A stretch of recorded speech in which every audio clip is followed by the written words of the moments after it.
Some businesses are still feeling the impacts from the COVID-19 pandemic, continuing to adjust and navigate through challenges. All of this while trying to keep their doors open. Our Jalissa Garza spent time with the owner of a local coffee shop who opened just 2 months before the pandemic and now says the pandemic actually saved the business.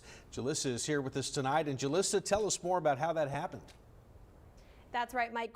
Bean Café opened their doors 2 months before the pandemic. And although they opened their doors at a time when most people wouldn't, they're doing well by adapting to all the challenges that have come their way.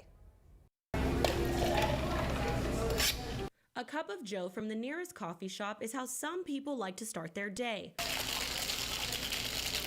Unless you're Kurt Flowers. Coffee, something I never got into. Flowers, a person who prefers tea over coffee, owns this shop on the city's south side. It opened just 2 months before the pandemic. The pandemic likely saved this business. And although there were moments where Flowers felt their doors could close, he says the pandemic allowed time to create their identity. Quality. That is likely the reason we have survived the pandemic. We make almost everything from scratch in-house. We make our own vanilla. It takes 2 months. We make our own caramel. We make our own simple syrups. We do all that ourselves. Our lavender, we make it here. Quality, helping them navigate through challenges like supply shortages that many businesses saw.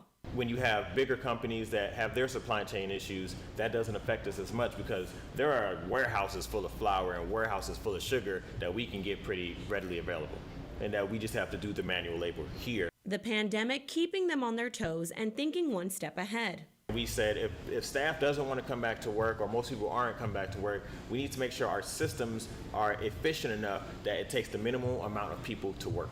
And with the pandemic still going on, we're definitely still here. The focus remains on quality and his customers, even for the man who says coffee isn't his cup of tea. It's about the experience, and I want you to experience the best cup of coffee possible. Jalissa Garza, 3 News.